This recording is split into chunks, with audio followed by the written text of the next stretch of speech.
All right. Hello and welcome to our 10th anniversary Dcbkk 2022 podcast.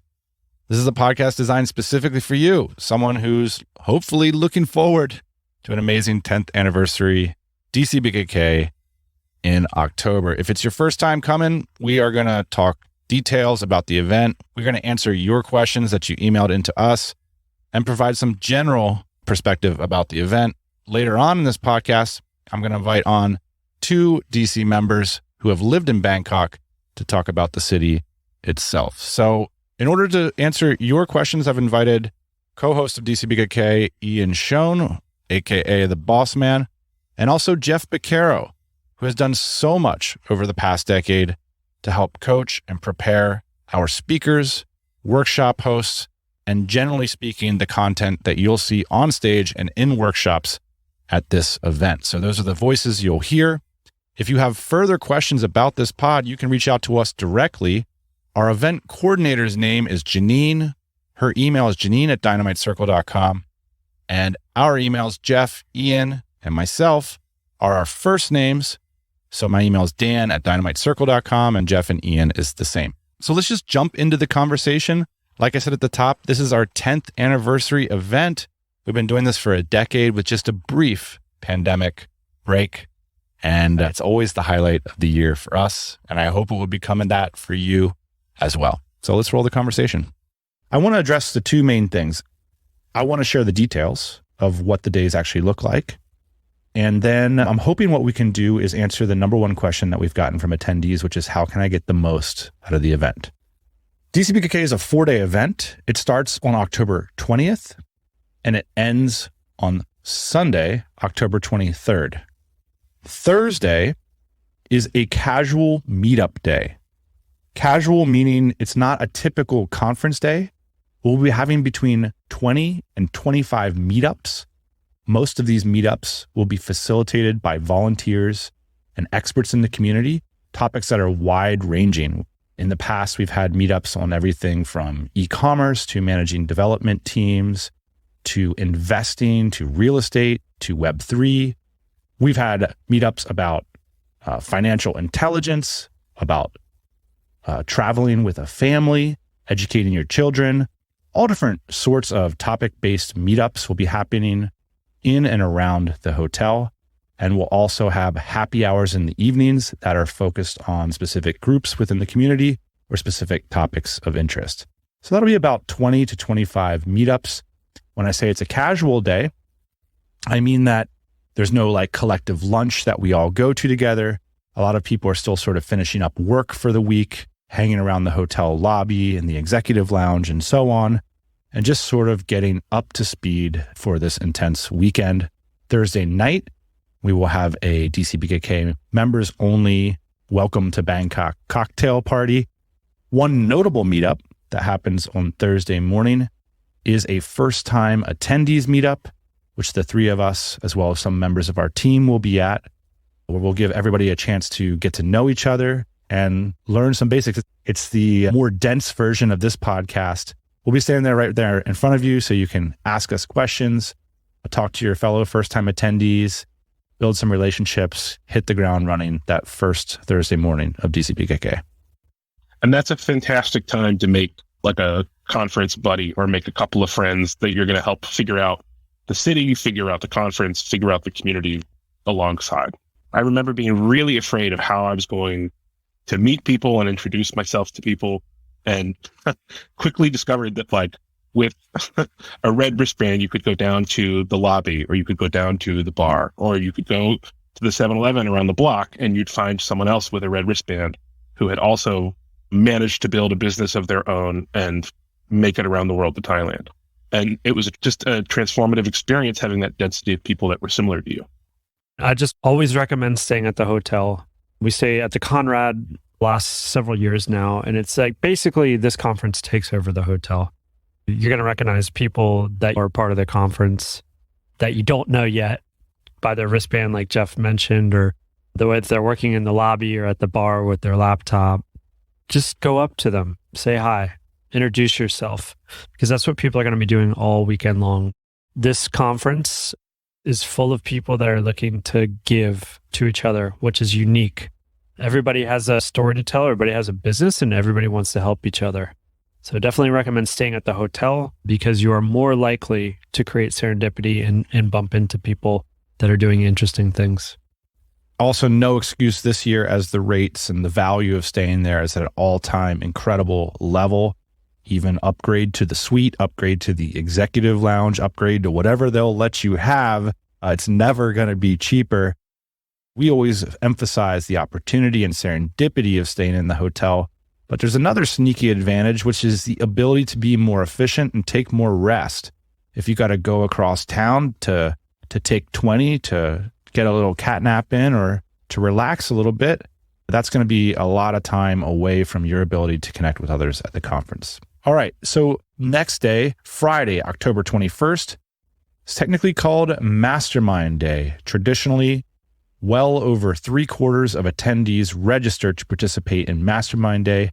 Our numbers look even better than that in 2022, and it is often said in the post-event survey that Mastermind Day is actually the most valuable part of the entire weekend.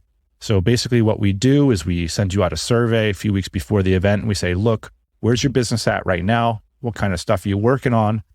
What's your team composition look like? And what's your key aim? And we take those answers to match you around a table of 5 to 6 other entrepreneurs where you'll talk with from 10 to 10:30 in the morning till call it 4:30, 4 in the afternoon with a long lunch break. But it's a wonderful opportunity to get to know in a deep way 5 to 6 other people at this conference and precisely what they're doing in their business, what they're learning from it, and how you can help or just even listen to them approach some of the big business challenges that they face. When you say meet and get to know, Dan, I think in a lot of cases you get to know intimately these people and their problems that they're having in their businesses. So sitting around this table is super empowering because you get to hear people's business struggles, their wins, and then also, more importantly, you just get to understand what they're up to. You get to know them and their businesses on a deeper level. We have countless stories of members going on to say like, hey, I kept track with this person for the next 5-10 years. That's one thing that happens. The second thing that happens is like, hey, I started a business with this person that I sat down with. The third thing that happens is, hey, this person introduced me to this other person. We started a business together and then we exited. So imagine just sitting down for the day with 7 other people and walking away, understanding deeply their businesses and them understanding deeply your business. I want to add that the rest of the weekend is an amazing opportunity to meet 100 new people, but that the Mastermind Day is the day to make lasting relationships with a couple of people. And I've still got friends from 8 years ago from my first Mastermind. That evening, Friday evening, we will have our opening party, and we call it the opening party. And Friday night is really the first time that everybody of the whole conference is in one place. If you have a nice outfit, this would be the opportunity to pull that on, your Friday night shirt, so to speak. Hawaiian shirt. Your Friday night suit, your Friday night dress, whatever your best outfit is, Friday night's the time to pull it out. We'll have a red carpet, we'll have a photo wall, we'll have some free flow drinks, and an opportunity to kick the conference off right. All evening functions are 100% reserved for DC members. Ticket holders of this event with badges around their necks, something that we're going to take quite seriously this year. Now, that next morning, on Saturday morning, we'll start coffees. Well, of course, no mention of Dcbkk can be done without mentioning the quality of the Conrad breakfast buffet. And it's not just because of the amazing food menu, but it's also, I've heard people like independently arrive at this conclusion, because we typically like, this is one of our favorite things to say, like definitely get breakfast included with your hotel booking and definitely hang out at breakfast. But I've heard people come up to me and say, you know what my Dcbkk hack is? I go to breakfast at like the earliest time possible and I just sit there the entire length of breakfast until the conference starts, and people sit down with me with their eggs and bacon and tell me these amazing entrepreneurial stories. So I've heard multiple people independently arrive at this conclusion. After breakfast, Saturday morning, we will meet in the conference room all together for the first time, where we'll do some opening remarks. We have content produced for the stage. We'll be sharing lightning talks, keynote talks. We'll talk about the DC community itself, all different kinds of things going on stage until about 12:30 when we break for lunch. We have an hour and a half lunch together, all in the Conrad. So we're all just keeping this dense and intense and togetherness.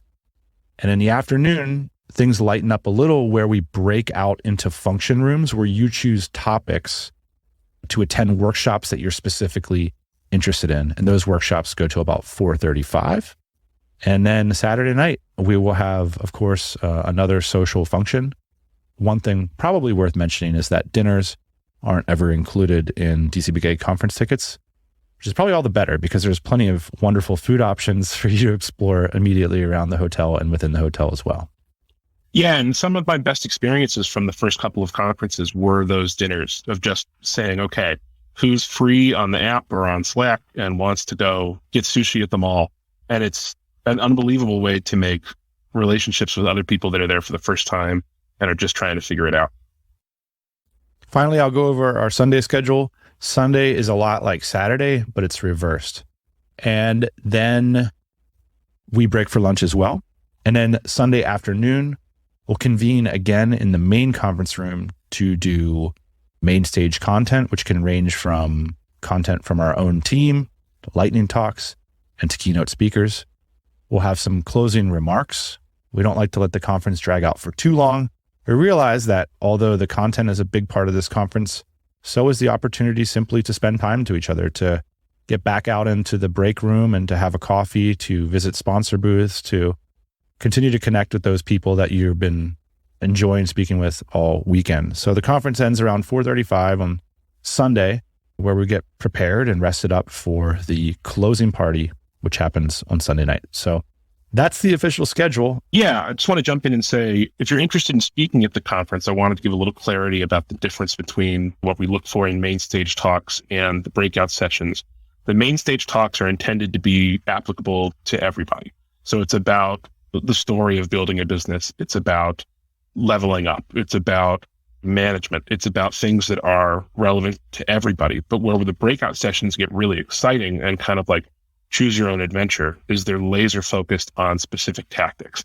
So that might be cutting edge stuff on ads on some social platform. That might be SEO. That might be Amazon. That might be real estate, but it's going to be something that's going to be really specific and really cutting edge for the people that are choosing to be in that room. The biggest misconception people have about our speakers is that they need to have a big win or an exit before they speak. And without fail, the highest reviewed talks at our conferences are always from people that are right in it, doing it right now, talking about what they're learning as they go through it. So we've talked about what we're excited about, what we're anxious about. We've gone into the details about the 4-day schedule of DCBkk this year. Now let's answer the number one question that we've received for DCBkk attendees. And it's a difficult question because it's broad, but it's at the front of all of our minds, which is, how do I get the most out of DCBkk? Hey, I'm getting on an airplane. I'm flying a long way, taking time away from my business, from my family, a regular life. I want to get the most out of this. How do I do that? So I'd like to challenge us today to take a stab at it. Well, my answer is don't sleep. But my serious answer is get out of the hotel room. Don't feel awkward. Everyone's there doing the same thing that you're doing. And just, it's a fire hose, but ride it out for a couple of days and meet as many people as you can. One thing I will say is the baseline of DCBkk is designed to guide you into getting the most out of the event. You've paid us the money. You've invested your time. We will guide you through the weekend. And I think there's like just a fundamental baseline there. There's a reason why this event is popular and is still around 10 years later. But I want to take the question a little bit more earnestly and maybe go back and advise a version of myself who wants to make it more than just show up and see how things goes, but taking a more intentional approach. So I'll call this the productivity Pete approach to DCBkk. I believe that a conference like this has the ability to accelerate. It's not just a 4-day thing. It could be a 4-week or a 4-month thing, depending on how you lever your time around so many successful people, around so many potential partners, around so many potential advocates and or clients. And so I want to get the most out of that. So how am I going to do it? I'm going to arrive in Thailand a week early, and I'm going to go down to Koh Samui. I'm going to get myself on some fancy fruit diet. I'm going to go on a fast. I'm going to do 100 push-ups every day. And I'm going to clear my slate. I'm going to clear my mind. I'm going to start writing down some of the key goals that I have for Q4 and the key challenges that I have to overcome in order to meet those goals, so that when someone at DCBK asks me, I'm not going to be worried about running upstairs and dealing with a petulant client. I'm going to have handed that off to my director of operations, because I will have spent 4 or 5 days on the beautiful island of Koh Samui decompressing and writing down what I'm trying to accomplish in my business for the rest of the year. And I'm going to go into this conference fresh on Thursday with that in mind. When people ask me, what am I working on? I'm going to tell them what challenge I'm facing. And you know what DCers love is that taking on another entrepreneur's challenge instead of the one they struggle with every day, because they're good at it, right? They solve problems for a living. Now all of a sudden it's a game. It's, hey, you got a challenge? Cool. Let's workshop it a little bit. And so I want to walk out of the conference Monday morning with some clarity around what I'm going to do to solve this key challenge and how I'm going to respond aggressively to grow my business and meet my goals in Q4. In order to do that, maybe what I'm going to do is go up to Chiang Mai the next week and just chill in a nice apartment in the Niman neighborhood, eat really good food, drink good coffee, and sit in co-working spaces with other DCers and jam out some of these initiatives before I get back on a plane and back to real life. So that's probably my productivity peak. Yeah, one of the most unique things about DCBKK compared to any other event I've been to is what we call the migration. And it used to be a few different cities, and now it seems like it's mostly Chiang Mai. But if you have the flexibility, if it's like at all possible for you, the first couple of years I came to the event, I went and spent a month in Chiang Mai after the event. And like you said, great coffee, great people, but really getting the opportunity to build lasting relationships with interesting entrepreneurs over the course of weeks is something that you just can't accomplish in a weekend. It's been unbelievably valuable for me. I agree with you guys both. I will give the opposite approach to your conference going. There is a scenario that I think is very successful, and a lot of people do it. Fly in on Monday or Tuesday. Give yourself 24 hours to beat the jet lag if you're coming from North America or Europe. Don't show up like the day before the conference, because you're going to be totally wrecked. Unless you're one of these superhuman people that it doesn't affect you. I've only met a couple of those. Are you FIFO Frida? I don't know. FIFO, fly in, fly out? Yeah, I think so. Okay. So fly in Monday or Tuesday, give yourself tons of rest so you can be totally fresh for Friday, Saturday, Sunday.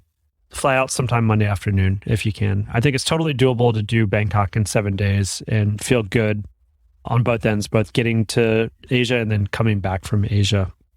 I'll say this in the beginning of this conference. As organizers, we're always trying to kind of figure out how to make sure that everybody that comes gets value. And of course, like how to price this so it's valuable too. A lot of conferences are 3-4 times as much as this conference is. It's always been our goal to kind of get everybody together at an affordable price. We realize that people are coming from all over the world. That's part of the cost, and then staying at the hotel and then the conference ticket. So it just turns into one big number. I will say this, so I am getting more and more confident every year. If you cannot trip your way into a relationship, an optimization, a new revenue stream, a new business, whatever it is, if you cannot literally trip and accidentally fall into that opportunity at this conference during that time and cover the amount that it costs you to be at this conference, you're doing something wrong. It's nearly impossible not to get ROI on this conference. Dan, I would have never said that on year 2 or 3. I just wouldn't have had the confidence to do it. But now you have to try hard not to make this worth it. I love this. I love this rant because I imagine you like being both hard and sweet. People at the end of the conference being like, "Hey, anybody in this room not make their money back this weekend? Anybody? Raise your hand." And instead of yelling at them, you just be like, "Can we please meet in room 2-1B? We just have to talk. We have to talk." What did you do? Sleep through the mastermind? Come on. Did you miss the breakfast buffet? I mean, what are we talking about? I think it's really worth pointing out this type of DCBKK attendee because everybody's like, "Oh my gosh, I don't want to miss out on the Chiang Mai thing or the The reality is most of us have very robust, quote, normal lives. We have partners, we have families, we have businesses. The majority of people aren't doing this, right? A lot of people are flying in, flying out from New York City, from North America, from Canada, from Mexico, from Europe. This is a very common way to go to DCBKK. I think that's a really important point to make. And that is the case for the broader DC too. Most DCers have a home base. They live in one place and they enjoy being part of the community because there's so many members who do live alternate lifestyles, and we all do fly to Bangkok for a week out of the year. But that doesn't mean that the norm here is that we all go sit around in Chiang Mai for 2 months after. But there will be a lot of people that do that. So if you want to join and see what that flavor is all about, if you don't want to miss out on the migration, just go to Chiang Mai, and that's the 80-20 of it. One more thing I'd like to add. In terms of ROI, Ian, you sparked a thought in me. We just finished writing the platinum sponsorship opportunities and the gold sponsorship opportunities for this year. And one thing I think Productivity Pete would genuinely do is at least be a gold sponsor to this event, or reach out to Jeff and see if there's some synergies in me telling, or Productivity Pete telling his story, to at least have a workshop or a lightning talk. But really the thing that would appeal to me about the gold sponsorship is that I could invite my COO. And I think I could get a lot more leverage if both of us were having these conversations as a team all weekend. Now, DCBKK is reserved for members only, but sponsors can bring one person that they invite. And so I think that would be something that would appeal to a member who's just absolutely trying to get the most out of it. And again, this isn't necessarily the majority. A lot of people that come to DCBKK, they just do it for fun. And that's a completely legitimate way to spend the weekend. Not everybody is trying to revolutionize their business this year in 2022. Some people are just enjoying the success that they've achieved over the years, or just giving back to the community. Next question, are there any locations? So the reality here is when we talk about migrations, guys, it's basically Chiang Mai for 2022 is the deal. But if you were to take one location, say you're with a friend that you met at the conference, or a partner or a business partner, is there one location in the region that you think is really cool to go to that you would do just for your own personal interest that's not Chiang Mai? Well, to be fair, the primary location is Bangkok. There's a lot of DCers that are going to be hanging out in Bangkok before and after, and then also living in Bangkok permanently. Yeah, you can do worse than getting a luxury condominium in Tonglor and eating amazing food for a month and really living a high luxury lifestyle. I would add that all of my flights connect through Tokyo. And so if you can get a stopover and spend a day eating great sushi and seeing weird music, it's a great place to drop by for 24 hours, 22 hours. This question, by the way, is an amazing inquiry for other DC members as well, because you're going to be hanging out with a lot of people who are expert travelers in the region. One place I'd be tempted to go to is if I'd already done the islands thing before the event and seen some of the beautiful beaches in Thailand, I'd be very tempted to fly to Ho Chi Minh City over in Vietnam and just walk around the city and eat for 2 or 3 days before I head back home. I think there's something very special about the food on the streets in Vietnam. It's been a couple years, so I'd love to do that. All right, got a couple handfuls of questions here, guys. We're going to move through them pretty quickly. One question that's been posed a few times now is, why is DCBKK in October? A lot of people have wondered and asked whether we might change it. Well, typically speaking, we try and avoid some of the weather is one reason. And then the other reason is probably historical accidents. But we're developing this conference schedule again. We had it down pat right before COVID. Now we're having to develop it again as things have changed. But essentially, DCBKK is in October. And then our second biggest event is in April, and that's in Mexico City. And then there's other small DC events that are kind of sprinkled throughout the calendar within the rest of the year. But those are kind of our cornerstone events, is October and April. October is the beginning of some phenomenal weather in Southeast Asia, and it coincides with the introduction of terrible weather in much of the West. Traditionally, this is the time that nomadic entrepreneurs would arrive in Asia for the season. And DCBKK is strategically at that last week when the rainy season breaks in Bangkok, and for the next 2 or 3 months, especially in the north of Thailand, is Southern California, perfect, beautiful weather. So if you're looking to escape the winter, this is a great time. Also, traditionally, guys, October is the conference season. So you could fly to Dcbkk, you can make that migration, but also migrate on to other conferences in the region, whether that's the Canton Fair, which has become much less popular. There was handfuls of conferences in Bali and Chiang Mai in years past. Now the whole conference schedule has been restructured post the pandemic that will not be named. So we'll see how things will play out in the future. But the bottom line is that Dcbkk being at the end of October really captures that first week of migration into wintering in Asia, which has long been super popular for both business and lifestyle reasons in the community. Hey, I'm traveling with my girlfriend and we're looking to spend a week or so in Thailand after the event. We'd appreciate it if you'd include some activities or suggestions for couples. If what you want to do is like stay at the W or the Four Seasons on some like mythical, beautiful, quiet beach, whether that's in Krabi province or whether that's in Koh Samui or Koh Phangan, if you want to really ball out and pull out some bills, you might get a better value for that in Thailand than in any other place in the world. In terms of a combination of the level of accommodation, the quality of the beaches, but then also walking out of that resort and being able to eat $2 pork soup that blows your socks off. So that kind of combo, I think it's ideal for a 4 to 7 day romantic getaway where you drop some coin on a very serious resort in the south of Thailand. That's my answer. My answer is a little bit more general, but Thailand is a very well-traveled country. And so basically anything you're looking for, you can find. It's like beaches or motorbike riding or having a pamper session at a spa, like all these things exist. So a little bit of research, and I think depending on what you're into, you'll actually find like a region in Thailand that is focused on it, which is pretty cool. The Thai people, they take tourism like very seriously. They cater to it, and there's a lot of opportunities to kind of explore.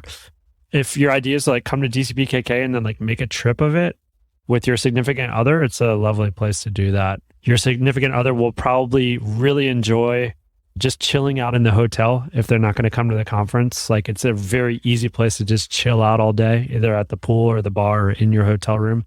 The streets next to the hotel are very walkable, and you can kind of just stroll out, get some pizza, go to 7-Eleven, walk down the street a little bit more, go to the sports bar. Like it's very easy. If your spouse isn't particularly interested in business, here's a little sneaky plan. There's great shopping, there's great spas, there's great restaurants, but get them a party pass and take them to the evening events, and maybe you sneaky get them engaged. There's a lot of this like after the weekend where the significant other's like, you know, I think I could start a business because actually like the people in the room aren't that much smarter than me. Or like what I do on a daily basis is harder than what you guys are doing. And so it's an interesting way to get some empathy from your partner, and all of a sudden they can see why you're so excited about the community. Next question. This question says, thanks for asking for input from attendees. I'm curious what tech you'll be utilizing for the event to help people connect and keep on top of meetups. I know for Dcbkk 2017, shout out, Slack, the forum, and email were the main sources of information and communications. It worked, but the experience was a little clunky. So I'm assuming this member hasn't been to an event since 2017. In 2019, we rolled out an application called Attendee that gave us a specific app on every member's phone. It ended up working really good. Actually, I was quite skeptical going into it because I'm of the belief that you can't just like chuck an app at every problem, that there's always going to be like leaks in the system and you're still going to have to send emails and stuff, which we do. So we continue to send emails every morning and every evening of the event that sum up everything that's going on. But the thing that the emails didn't really do is allow people to connect in real time. And so we used to do it with a variety of things like a Slack channel, a WhatsApp group, and the forum. But now we're really all centralized on that app. And it's pretty cool because at any moment, it's like a wall, like a Facebook wall. You just go into the app and type an update, and every attendee will see it. I might as well be bringing you into the inside here. I thought Attendify was a really good app, but the Dcbkk team, there's some limitations on them that they really want to do. And by the way, the app also has the schedule and all the meetups. And so everything's in one place, but there is a competitor to Attendify called Wova. And it looks like we're probably going to be using that for Dcbkk 2022. Anyway, suffice it to say, there will be an app. Well, we will all be on one page, be installed on your phone. And that's that. We might as well mention that to do this, you need to have, I guess, one of three things. The worst option for your personal handset is to just be on Wi-Fi in the hotel, which is sufficient, but I would recommend picking up a local SIM card at the airport. It's very simple if you have an unlocked smartphone. If you don't have one, pick one up before you go to Thailand. And there will be people who speak English at the airport. It's very obvious and it's very cool. You can just get mobile service before you get into a taxi cab. I did do it on my first trip, and the next year I did it and took about 5 minutes total. So we got a couple questions about what will be different because of COVID, entry masks. Will there be extra entry requirements at Thailand? Wearing masks, will the buffet be shut down? Any hotel amenities shut down? We got this question posed to us in a handful of different ways. I do have some reporting on the ground from producer Jane, who wrote in mid-May that even PCR tests, negative COVID tests, have been lifted for vaccinated travelers. She's mentioned that currently in Bangkok, a lot of people wear masks when they're not eating, but there's no requirement to do so.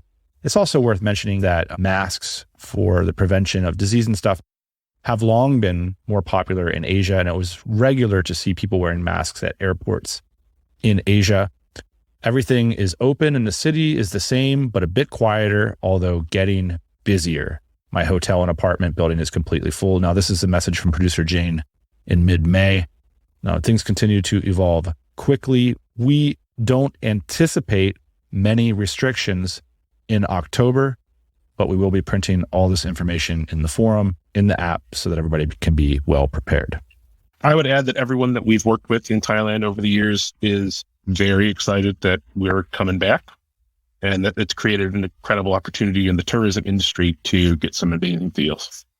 One question we got, is this for the TMBA or just for DC members? I think that's important. That's part of the value proposition of the event, is that you need to be a card-carrying DC member, which means you've gone through the filtering process, which means you've read the community guidelines, which means you're an active member of the forum, so you can see the information, and that you're subject to the kinds of consequences of being removed from the community if you violate the guidelines. So that's just part of the deal of this event. It's a members-only thing. But we're welcoming new members. For sure. If you want to apply for the DC, tropicalmba.com/DC. Check it out. All right, next question. We have a wonderful email from a first-time attendee. As a first-timer, I'm wondering about the many things going on, especially before the event. I'm coming in on the Monday in hopes that I can get over my jet lag by Thursday. So I'll be there early, and I've heard there are things happening, but I have no idea how to find out about them. Okay, so first step, you're doing the right thing by staying in the hotel. The other thing is that I think having access to the forum and the Dcbkk app will solve a lot of these problems. So for example, we haven't talked about sort of unofficial happy hours, which will happen on the days before the event. And we even have a official happy hour on Wednesday night called Scott's Drinky Time. So I think the answer is to roll with it, let other people know vis-a-vis the app and the forum that you're in town early and you're looking to connect. And you'll certainly find others in a similar position. What is the dress code? I met Dan and Ian for the first time in Austin in 2014. And I told them that I was worried about the dress code because I wanted to wear sandals. And Ian's response to me was, "Oh, Jeff, we wouldn't go anywhere that didn't allow sandals." That's right.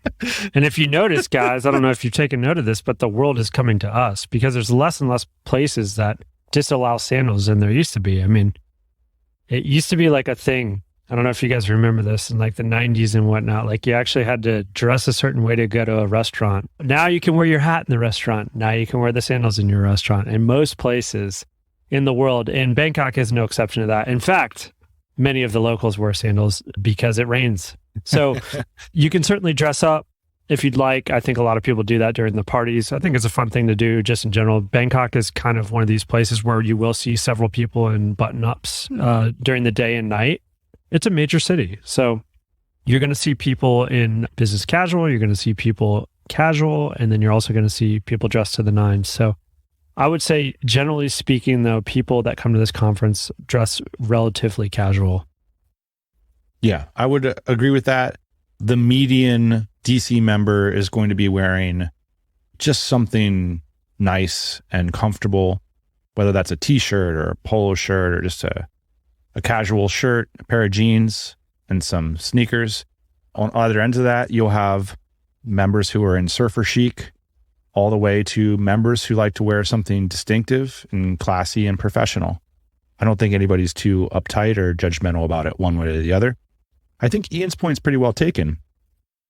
If you're flying out to Bangkok for a week, bring a couple nice outfits because you might get invited to a cool speakeasy or a fancy steakhouse or a rooftop bar, or maybe even for the opening party at the Conrad pool deck.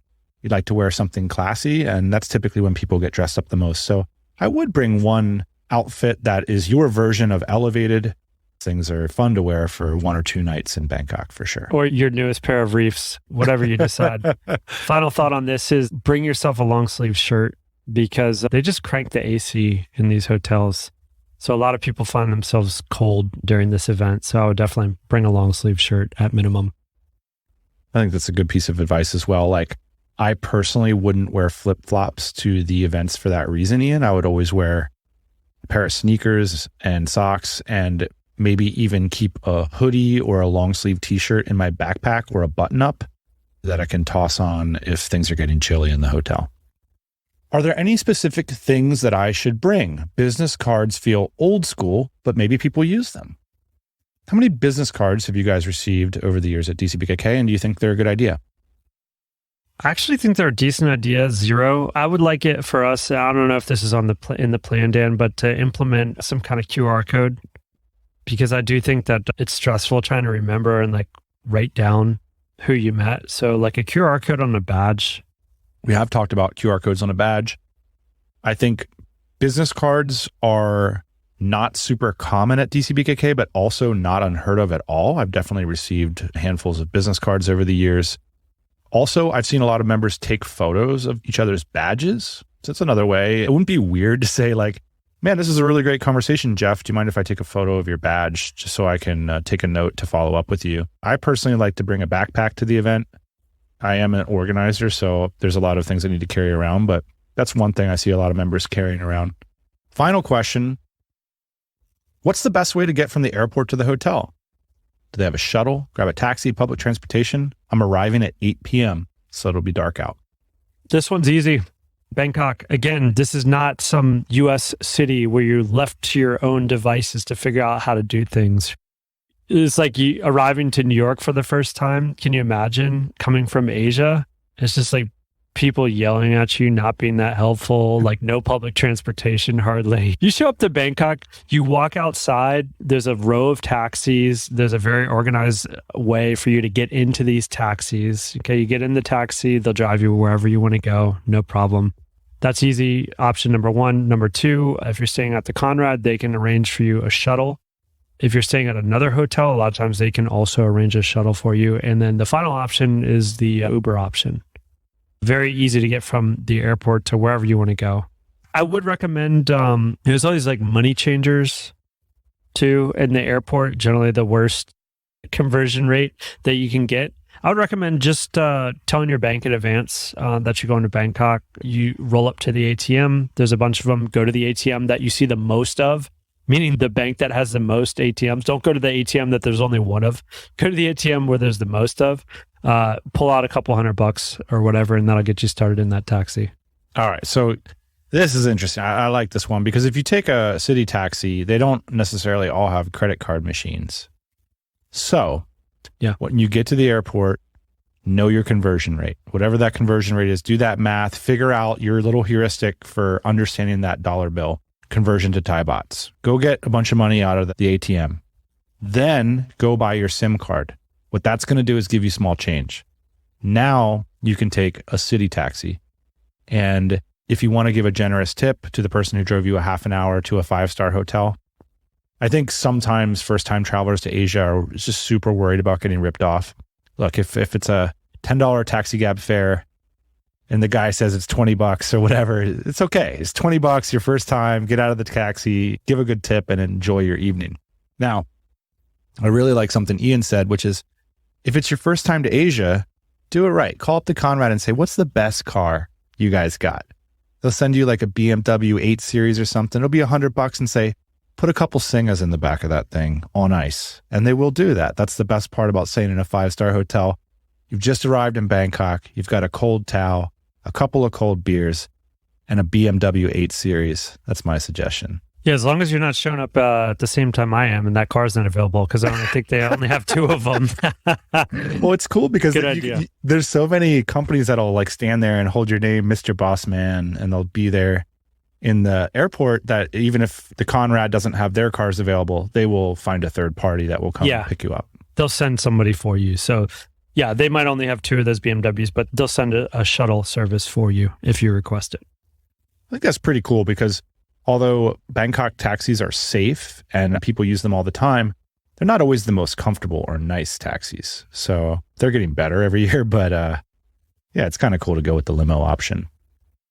The final piece is don't accept anything from anybody that comes up to you proactively. There's a little bit less of this in Bangkok than a lot of global airports in developing countries, but the rule still stands.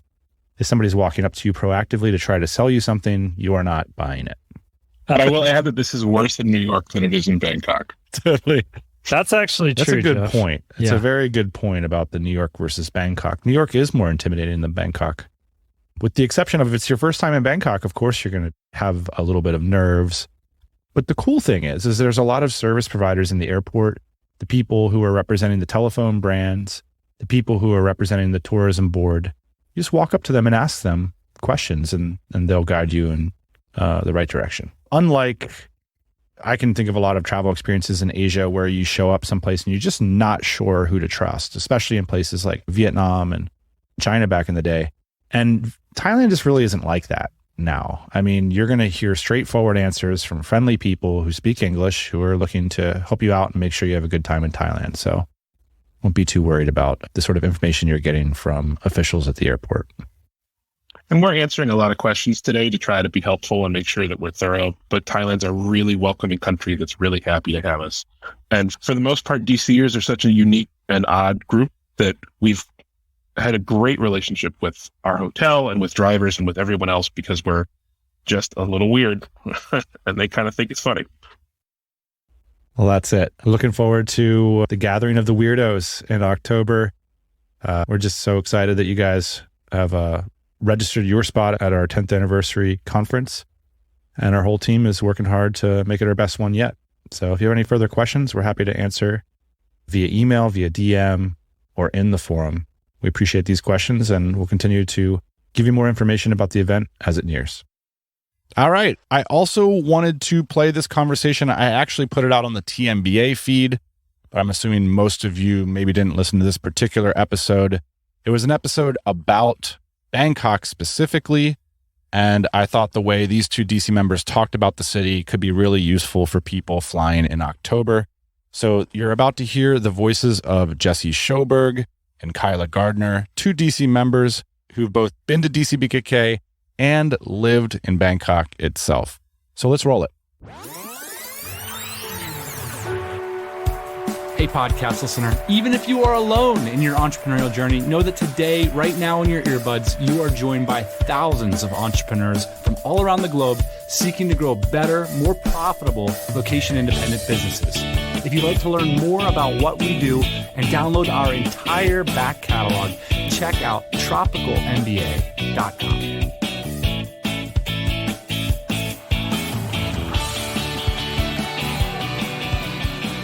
Welcome back to the pod, everybody. Thanks for joining me. If I sound a little husky right now, it's because I'm straight off the plane from a weekend in Vegas at the World Series of Poker. I'm just not going to tell you how that went. So the location-independent summer is beginning, and there's more posts in the DC every week. Stuff like, hey, who's in Barcelona right now? Anybody in the Balkans? And Ian and myself will be co-locating in Europe very soon. So it's cool to see a little return to normalcy. I'm hoping to do a lot of pods with Ian sitting in the same room this summer in front of a whiteboard. Cannot wait. Now, most of you have already booked your summer travel plans to Europe, but I know an unprecedented number of us in this community are heading to Bangkok and beyond in the fall and the winter this year. And I kind of went back and forth a little bit about whether we should publish this. This is part of an episode that we would send to Dcbkk attendees. Part of it's technical, like how to transfer from the airport and stuff and what to wear and that kind of stuff. But part of it is just about Thailand in general and traveling there, slow matting there, the experience of living there. And so many of us have been shut out of this part of the world for so long that I thought it might be interesting to publish that conversation here today, hopefully to inspire you in your future travel. So I'm going to introduce today's guest in just a minute. I want to share a couple of business ideas just very, very quickly. At the top, if you're not into travel, do a little business right here at the top. Two business idea donations. The first is, I feel like there's a price point out in the marketplace for short vanity business books. We'll call them vanity business books for agency owners or similar marketing services business owners that have a very narrow expertise that would like to create a short book around that they can put on Amazon. They can have an audio book. They can hand out paper copies to their friends when they go to conferences. I feel like, look, if someone came to me and said, we're going to create a business short and you're going to be part of the business shorts community and it'll be $10,000, $15,000, and we're going to manage your Amazon listing and you're going to have this beautiful book that gets created quickly, that gets your expertise into the market and into your hands of your ideal clients. The thing is, for a lot of marketing services and business services, you'd only really need like a couple handfuls of readers to make your ROI on that. So you don't even need to like make money on Amazon to get through that sales process. Like I've already like pitched this in person to a lot of business owners and like, yeah, I would definitely pay that for the opportunity to have a book that I can hand out to people. And I think, it does a little good for the world too, because so much business expertise gets delayed and watered down into these 60,000 word books 5 years later, or they just never make it to market, or they get bled out in some tweets. And I just do think there's an opportunity for business shorts, some very syrupy, very dense business expertise that you could count on. Think about that. You listen to podcasts like this, maybe you'd subscribe to the business shorts community or, whatever brand you come up with for this, and to see what the latest and greatest marketing expertise is, because this stuff does get outdated fast. There are a lot of these sorts of expertises that agencies are selling. So I think that's one business idea. And the other thing, so many of us are getting back in person with our teams at conferences, at events. And I think a lot of our relationships are living off of the pre-COVID momentum, right? If you think about your business partnerships, your key executives, your key clients, a lot of those relationships for a lot of us were made pre-COVID. And I don't know, I think a lot of us, even though I'm a remote first person, I am an enormous believer in the power of in-person to forge relationships, to evolve them. You remember one of the themes on the show with Ian and myself is COVID, the very fact of COVID that forced us, guys that didn't need to be together and has lots of hobbies and stuff, it forced us to live together. And that led to this incredible creative epoch. And we started Dynamite Jobs in earnest because we had to sit with each other every single day and work through our problems and build a stronger relationship. And that's why we put it on our calendar to co-locate in Barcelona. But I do think there's this big question of, well, how do we do this? You see debates on Twitter of, more traditional tech people going back and forth about the value of an office or whatever. I think there's a third way where facilitators, event hosts, business coaches, you go to bricks and clicks model where it's like, who's coming? What are we learning about? Is there a psychologist there? Where are we living? What's going to be the ratio to social versus co-working? What are the key projects we're going to work on, whether it's company on-sites or company retreats or all hands on deck meetups somewhere? I do think that there's a big services business opportunity for these sorts of hybrid team building educational solutions. So 2 business ideas for those of you not interested in travel this week. If you've got a business idea donation that you'd like me to read out on this show, just email me, dan@tropicalmba.com. So to do this travel episode about Thailand, we invited 2 people who have a ton of time in that neck of the woods. First, Kyla Gardner, regular on the Tropical MBA podcast, to talk about all things books and authoring. She has written many amazing thrillers under her pen name, Kyla Sharp, and Jesse Schoberg, who's a CEO and founder of Drop and Blog. And we started this conversation. I just asked them how they describe the incredible city of Bangkok in just a few words.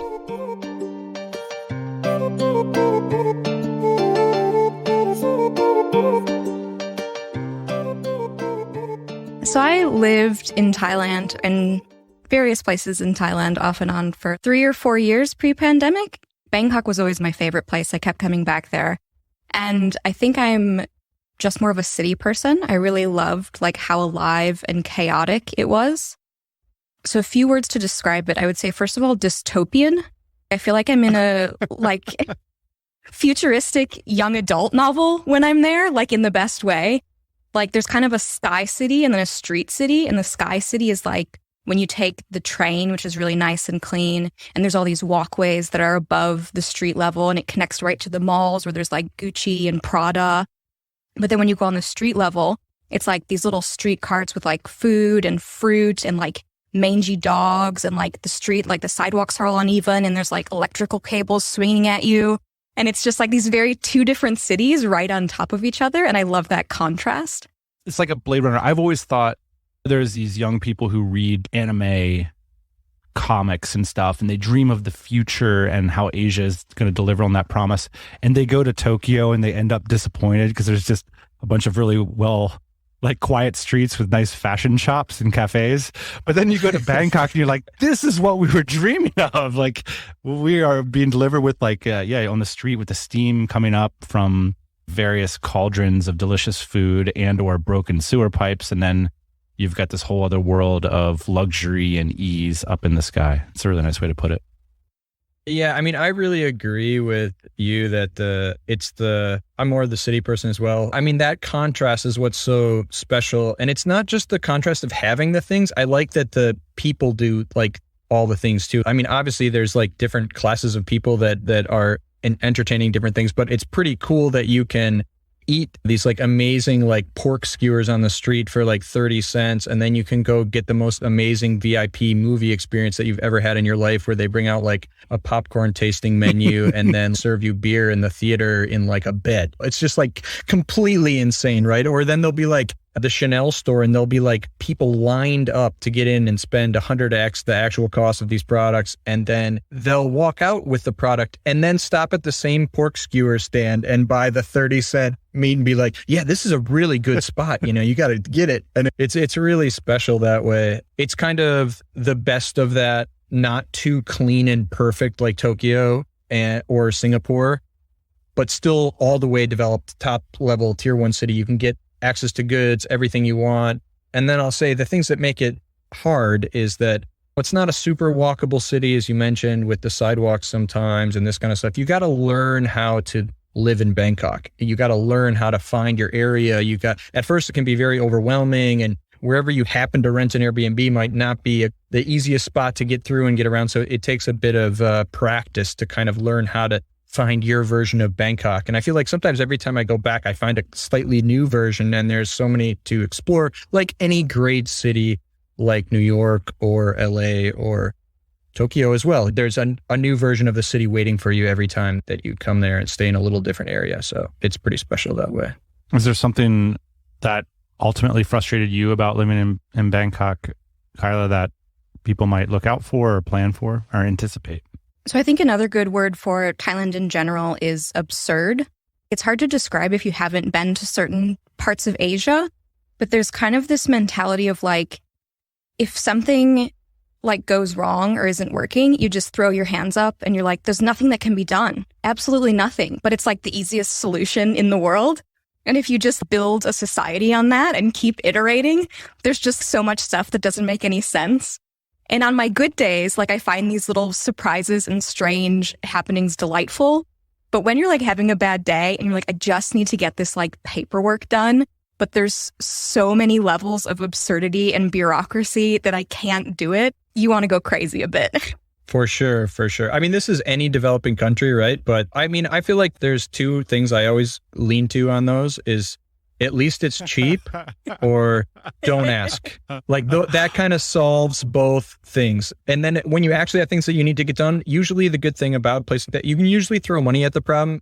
Usually there's some guy who's going to be willing to wait in line at that office for you, or these kind of things that theoretically, if you know like the right runner people or whatever, there's always somebody hustling that wants to help you accomplish this normally very bureaucratic task. So that's helpful. Again, comes with time though. So somebody traveling to Thailand for the first time wanted to extend their stay for 2 or 3 or 4 weeks or even longer, and they wanted to stay in the city. They identified as city people. What might be a great way to do that? What neighborhood would you stay in? What's a version of that month that you could sell to us or paint a picture for us of? I'd say the short code for me is always to rent a place that's within a 10-minute walk of any stop on the Sukhumvit BTS train. Because most of the stuff that you'll do when you're getting started there happens in a neighborhood or in a mall or in a short walk of one of the other BTS stations. So it's a good way to, while you're still finding your place, you won't get stuck in traffic as much, which a lot of people will have trouble with, or these kind of things. So you can that's the easiest short code to having access to that Sukhumvit and not pulling your hair out because you found a restaurant you want to go to and you ended up in an Uber for 2 hours because and a Grab because it's like it started raining and you didn't really know. Yeah. But sometimes you'll be wanting to go to a restaurant or meet some friends in a place that's not off of the Sukhumvit, and you'll need to take a car.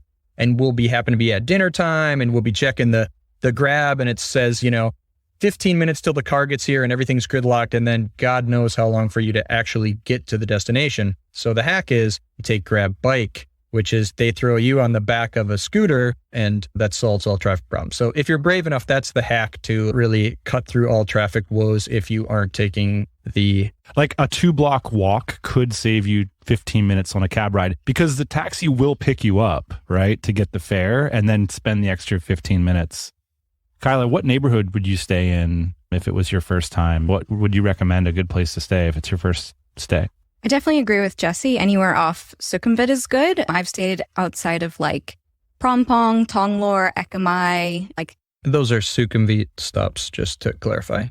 Yeah, so like those 4 are right in a row, and there's tons of malls that come off the BTS, like we mentioned. And those are really good spots. Just they have like electronic stores. They have really amazing food courts. If you just need something, it can be really convenient just to have those within walking distance as well. How international is it? Are you surrounded by a bunch of Thai people just speaking Thai, or what's been your experience staying in these sort of Sukhumvit stop neighborhoods? I'd say it's definitely still very Thai, but international enough that there are a bunch of people from other countries, and most of the people that work at any of the shops in any of these main areas are going to speak a functional level of English that will allow you to function quite well. I mean, I think most of the people that spend a lot of time there don't know very much Thai. The other thing I'll mention is that a lot of Westerners get turned off by this concept of malls and being like a destination, and it's totally different in Thailand. These aren't just your run-of-the-mill BS malls that have things that you don't care about. We're talking about massive restaurants in the country. We're talking about co-working spaces, the food courts, as you mentioned. Almost every one of those malls that will be on the main stops of the Sukhumvit will have these amazing food courts, usually in the basement level, but could be in different levels. And it's all basically the best Thai local food for $2-3, the same price you'd get on the street. It's basically street stall vendors that like opened up in these stalls in the mall. So you can actually get a really express experience of Thai food very easily. And Thai people and foreigners alike will be eating at these places all the time because the food is just top and really accessible. And yeah, these malls basically just have everything you need, which is done in a really accessible and different way than we're used to in the West, I guess. Yeah, and in those areas, it really caters as well to just like really good restaurants. There's like bookstores, food trucks, sky bars, really big condo buildings. You can definitely, like there's an oversupply of condo buildings. You can find really good Airbnbs that are like super luxury, recently built in the last 2 years for reasonable prices around that area as well. It's just so easy to have a relatively bougie experience in Bangkok, right? Like you rent this wonderful condo with a gym and a pool and a view, and then you go to these amazing coffee shops down the street, and you go to a co-working space that's populated by people all around the world. And in the evening, you go to a restaurant with the same deal, and it's easy to meet people and all that kind of stuff. So I think that's a good option. But a lot of people are basically thinking about getting out of Bangkok and doing other things, which I know you guys have done a lot of. The top contenders right now for DCBkk attendees are Chiang Mai in the north. And there's a bunch of beaches that you can basically take taxis from Bangkok to go to. So they have a different level of convenience, like Hua Hin, Pattaya, and some smaller beach towns I'm not personally familiar with. And then there's the beach towns that you can fly to, like Koh Phangan, Koh Samui. So I'm wondering if you guys might rank these, at least from your experience, as to what you would do if you were going to DCBkk. Where would you want to extend your stay in Thailand? I think the start might be if you want to be around other DCers, or if you want to just be like experiencing Thailand, right? Because while there could be random DCers in any of these places, there definitely are hotspots. Chiang Mai is always number one, although people are getting more beach friendly lately, it feels like. I mean, over the last couple of years, a lot of people that did stay in Thailand ended up kind of moving to the beaches because they were a little more open. So that's kind of created some more path. The trail is getting a little bit more worn in the south, we'll say, which is where the islands are. But I think, yeah, Chiang Mai, number one, that's the easy, where everyone goes, very popular. But for the beaches, it seems like Koh Phangan is usually first long stay place. But a lot of people in our community have been going to Phuket and also staying in Rawai in the southern tip of Phuket as well. My thought is, if it's you and your partner's first time to Thailand, then maybe you're not that interested in hanging out with digital nomads for 3 straight weeks or whatever. Like, you want to go to Koh Samui and stay at 4 Seasons in Koh Samui or whatever. Just really experience that island. Yeah, they have probably the best villas in Thailand in Koh Samui. I feel like is probably the more curated selection there. There's a lot of nice stuff in Phuket as well. If you want more of that bubble, just get a really nice villa with your partner or your group. But Koh Samui is like a little bit more upper end, I feel like. It's not the best weather that time of year, but I sort of feel like that's the default. Like, I want to have like a banger of a beach vacation and I want it to be high end. Like, that's sort of the obvious answer, or the most typical answer. Yeah. But then Koh Phangan, like you said, is more of the, I want to do the beachy nomad, like chill scene. And Koh Phangan, it's famous for its full moon parties, would be the place to go do that. And then Chiang Mai would be the place where, like, I don't really know what to do. I just want to experience Thailand and be around a bunch of other people in a similar situation. It feels like Chiang Mai is like the easy call for that. What's your take on all of that, Kyla? Yeah, definitely agree. It's kind of like, do you want to go inside yourself and implement all the amazing things you just learned at DCBkk without anyone inviting you to things 24 hours a day? Or do you want to go to stuff 24 hours a day? So I feel like if I were to do it this year, like maybe I'd take the first week or like 4 or 5 days after DCBkk and go to an island and decompress, because I just need to like sleep after DCBkk for like 2 days.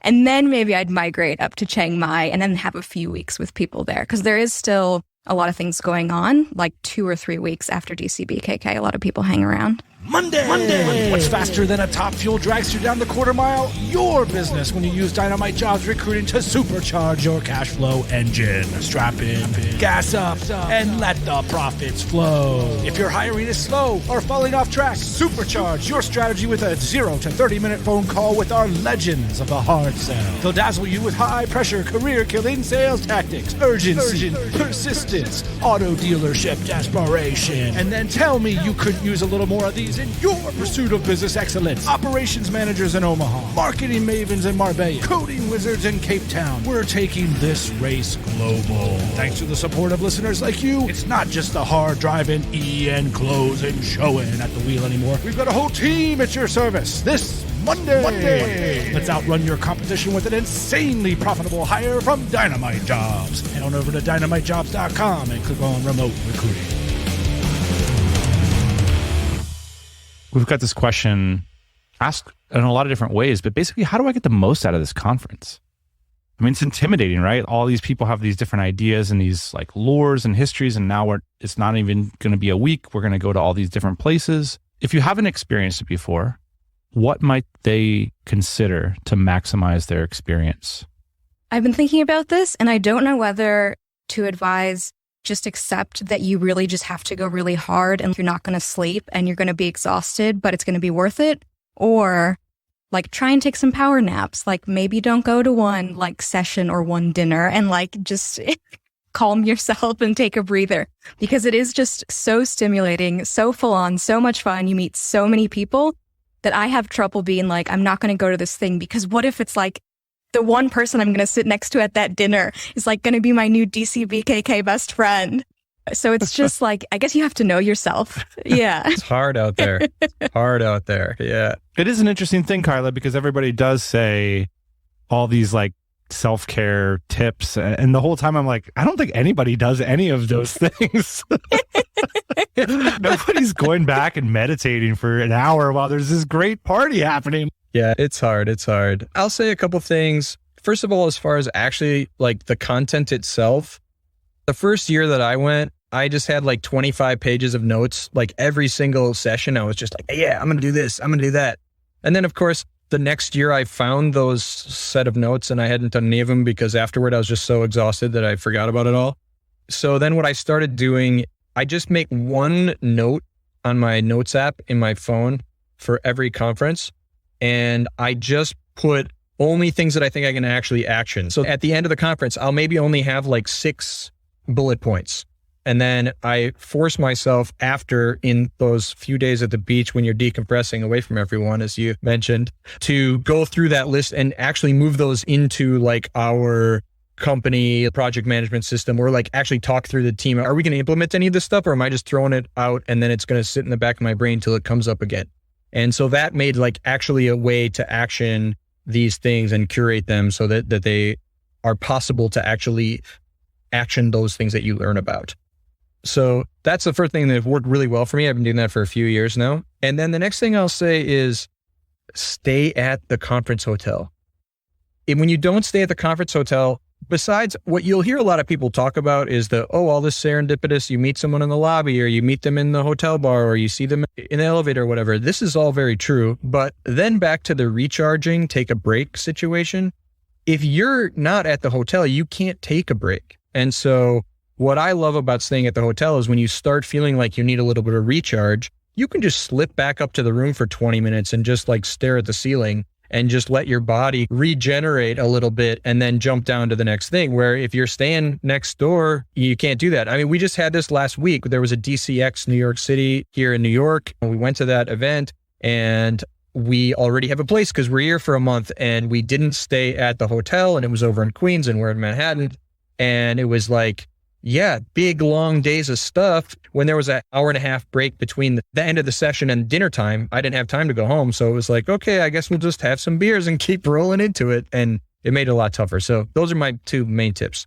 I really like that. Certainly this year with the rates we're experiencing in Thailand, there's absolutely no excuse not to do that. The vast majority of attendees will do so, and it makes an enormous difference for both of those reasons. I'm glad you pointed that out. Also, it's a really nice hotel. So it's a very comfy place to stay. 100%. Definitely part of the Sky City. Yeah. Yeah.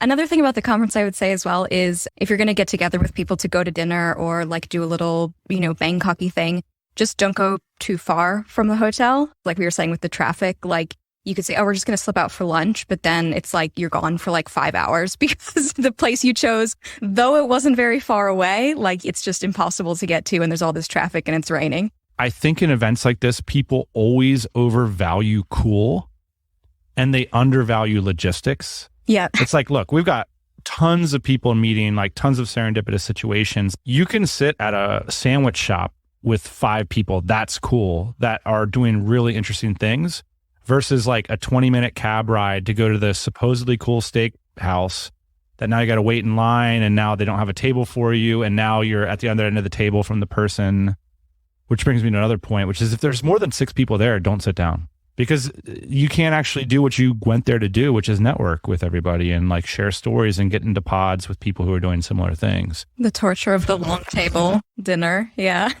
I get the sense, maybe I've perpetrated this over the years, there's a little bit of like cool kids anxiety. Like I hear there's like people are going to go to a steakhouse. They're going to go to a cigar room. Everybody has friends. Like they're all going to be at a villa somewhere in Koh Samui. Like, how can I get involved in all that? What's your take on that? And how can people get involved? And is any of that even real?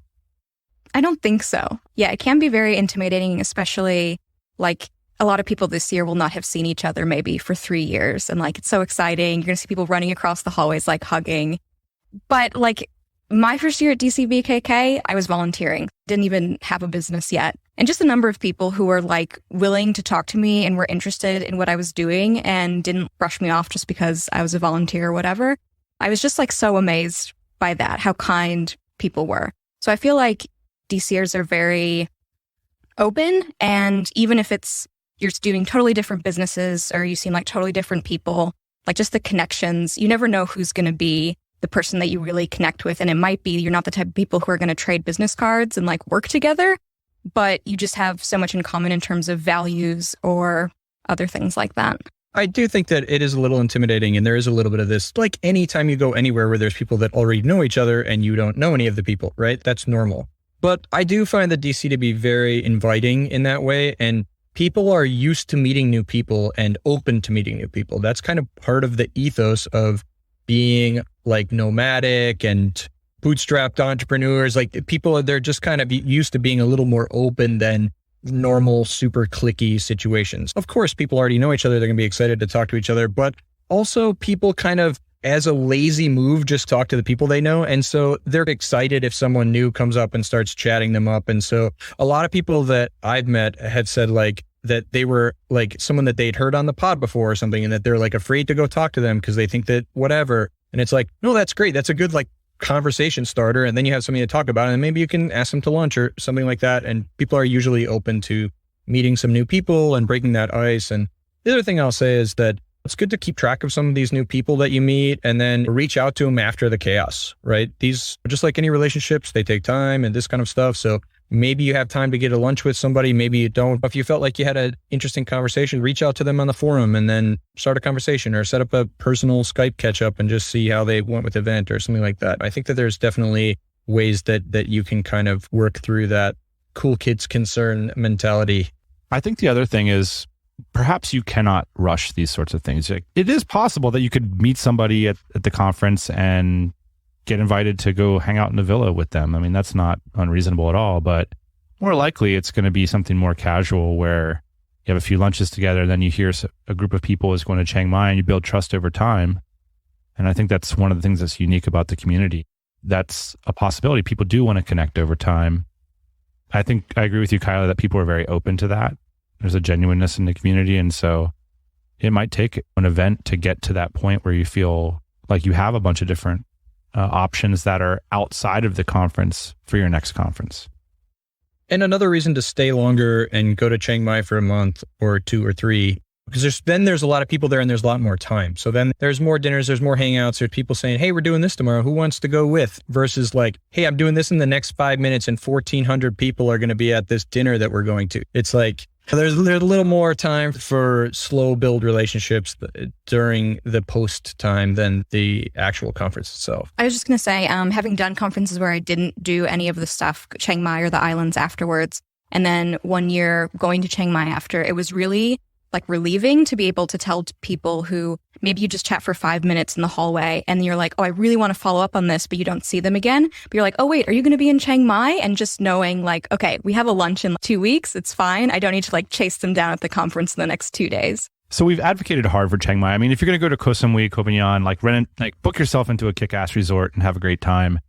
If you're going to go to Chiang Mai, just get an Airbnb in the Niman area, right? Or Santitam, maybe. Yeah, both of those are fine. Do those. And then one question just on the Chiang Mai point specifically, because it's easy. Everybody loves Chiang Mai because it's easy, right? You book your Airbnb, you show up, you can get a scooter if you want. Taxis are everywhere. Like, it's just simple. I did get a question, though. Is Chiang Mai a good place to bring my family and my kids?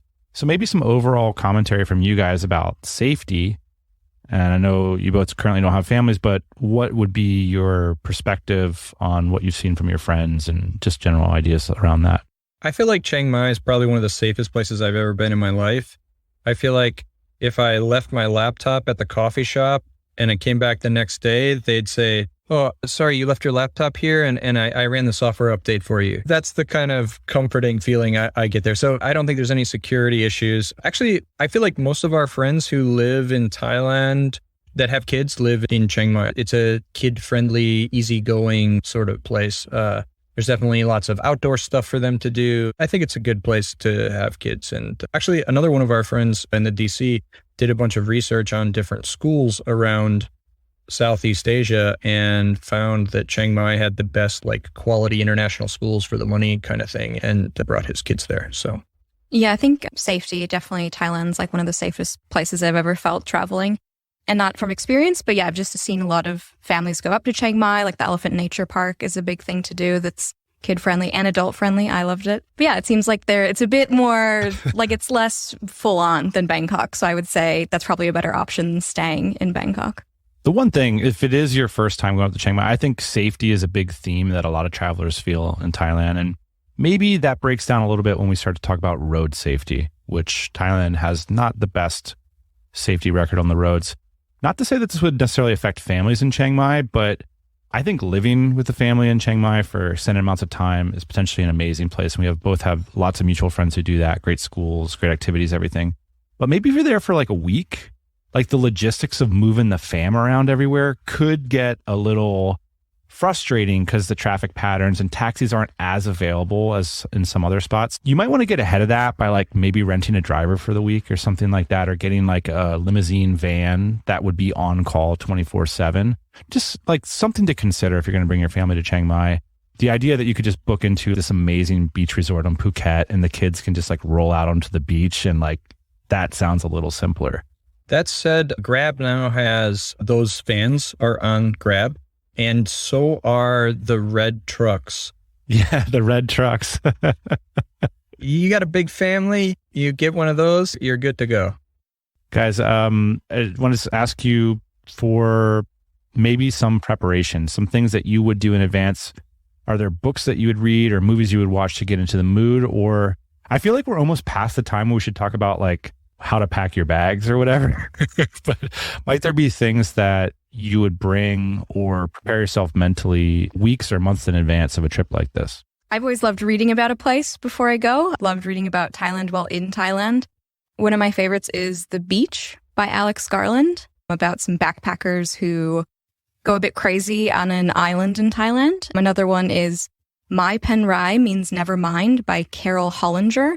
And this is a memoir by a 1960s housewife of a diplomat. But even like 60 years later, it holds up pretty well of just like, I think she captures the absurdity of Thailand pretty well. That's a good one. There's a lot of great Thailand books. I love that one too. Yeah. Jesse, how about you? Any good books? I was going to say some of those same ones. There's a bunch of Thailand books. I've read a couple. I'm in the middle of The Glass Kingdom by Lawrence Osborne. Pretty good. Incredible. I started Bangkok 8 by John Burdett. That one didn't run as fast for me, but also good. You really get to feel some of the culture with some of these, and they are set in slightly different times than now. But yeah, it just gets you excited. The other one that I'll say that's just another prep tip, simple one from a lot of people that maybe don't travel as much, is there's this great app called Time Shifter that helps you beat jet lag.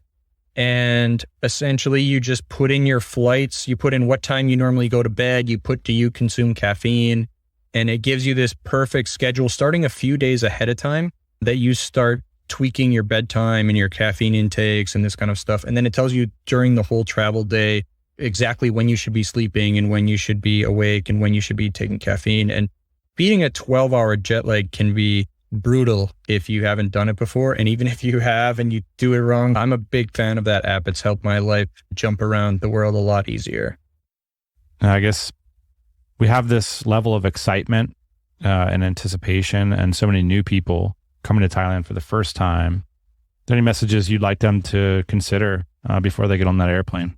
I'll say that this is going to be a really awesome event. I mean, the energy that I feel we were down in Playa at the DCX a month or two ago, and the excitement there building for the event was good. And here in New York at the DCX, there's this huge energy building, and I think it's just going to be a really fun kind of homecoming for the DC as a whole. So it's just going to be an exciting event with some really good energy, I think. Just a little anecdote on that. I think we're early adopters, like our community, because like most like this kind of 5-star like all sort of venue, like I imagine like Honda sales executives getting there hyped up about their annual quarterly goals or whatever. And we were talking to the staff at the Conrad and they're like, wait, you guys coming? Really? Like that was kind of the thing. Like this year? It's like, yeah, we're coming. So I don't know if the Honda sales execs are coming this year, but we certainly are. Kyla, what about you? What's your parting thoughts and wisdom for someone get on the plane for the first time? Yeah, I mean, it's just, it's going to be super fun. Especially, I think some people mentioned they haven't been to Asia before or Thailand. And I really think like Bangkok's going to reflect that energy of just having so much going on. And especially after the 2 years we've all had, like, it's going to be a really exciting trip. All right, guys, that's it. Thank you so much for joining us from all around the world, from Australia and New York, respectively.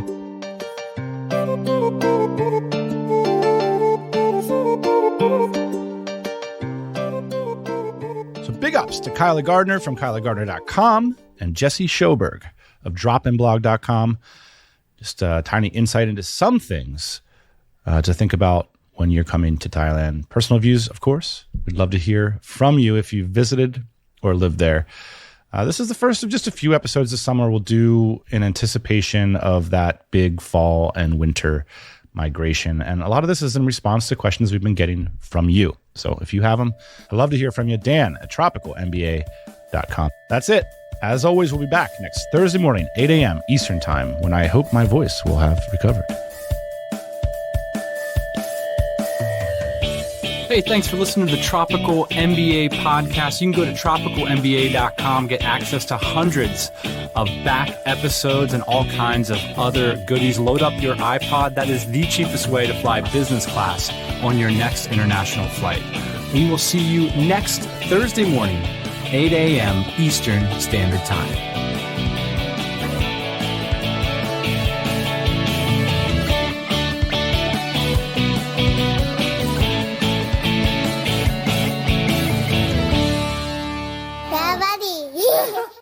All right, so that's it. If you have any questions, those email addresses are Janine for the event coordinator. It's Janine at dynamitecircle.com. And then Danny and then Jeff at the same domain. And also, if you have more general questions or discussion points, you can drop it in the forum thread or email us directly. That's it. We'll see you in October. Thanks for listening.